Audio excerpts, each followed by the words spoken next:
Buenas, ¿cómo andan? Bueno, les explico un poco cómo resolver los ejercicios que les mandé en la actividad. Nosotros tenemos el plano inclinado con una fuerza acá vertical hacia abajo que en el apunte le pone la letra F, pero esto es el peso, o sea, el peso de lo que está soportando, ¿está bien? Yo en el ejercicio número 1 creo que les digo que la masa es 20 kilogramos por 10 metros sobre segundo al cuadrado, que es la gravedad, la aceleración de la gravedad, me queda una fuerza o un peso de 200 newton. Bien, esta P que pone, digamos, en forma horizontal en el apunte, es la fuerza que hace el motor. ¿Está bien? Es la fuerza que sale de esta, digamos, de esta fórmula que es el torque va a ser igual a la fuerza por la distancia al centro, o sea, el radio. ¿Está bien? Entonces, el radio, si yo despejo de acá el radio me queda tensión sobre P. Esta ecuación de acá nos va a servir para calcular el radio, que es lo que pide en el ejercicio número 1. Dimensionar el tornillo es calcular el radio.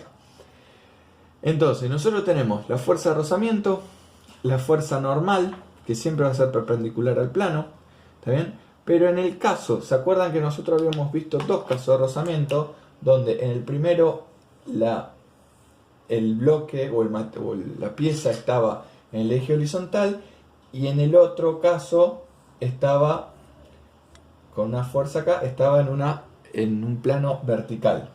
Bien, acá la normal era igual a la proyección de esta fuerza, ¿no? O sea, la fuerza que hace el cuerpo sobre el plano, la normal es la contraria, la igual y contraria. En este caso, si es un eje, en el caso del plano horizontal, es igual al peso, porque es la fuerza que le hace el cuerpo sobre el material. En este caso, tenemos dos fuerzas, una que hace fuerza hacia allá y una que hace fuerza hacia allá. Entonces, la normal va a depender de estas dos, ¿está bien? Y la fuerza igual y contraria a la normal estaría proyectado acá sobre esta línea punteada. Como no sabemos la normal, bien, como no sabemos la normal, tenemos que hacer la sumatoria de fuerzas, o sea, hacer el equilibrio de este conjunto de fuerzas. Entonces, hacemos sumatoria de fuerzas en X. Fíjense que yo tomé este eje y este eje como mi horizontal y como el vertical. ¿Bien? Y tomé que es positivo hacia la derecha y positivo hacia arriba. Entonces, digo que la sumatoria de fuerzas en X va a ser igual a la fuerza de rozamiento por el coseno del ángulo. Es decir, la proyección de FR, o sea, la fuerza de rozamiento, sobre el eje X. O sea que esto es FRX. ¿Está bien? Por la normal en X, o sea, la normal proyectada en el eje X, que es esta, menos P. Como estas dos apuntan hacia la derecha, son positivas y P es negativa. ¿Bien? Todo esto, como el sistema está en equilibrio, lo igualo a 0. Y de acá, la fuerza de rozamiento es mu por n, ¿está bien? O sea, es mu por n.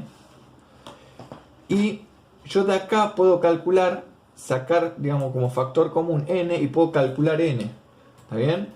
Pero ¿qué pasa? Tampoco tengo p.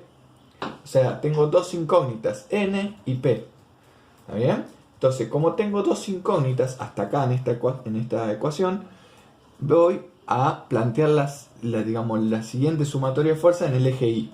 En el eje Y voy a tener la normal por el coseno del ángulo, que va a ser la normal por el coseno del ángulo proyecto hacia el eje vertical, ¿está bien? O sea que esto va a ser PI, NI, que va a ser la normal en el eje Y, menos la fuerza que va hacia abajo, yo le puse que hacia abajo era negativo, entonces es negativa, menos la fuerza de rozamiento por el seno del ángulo, o sea que es esta proyección de acá, va hacia abajo.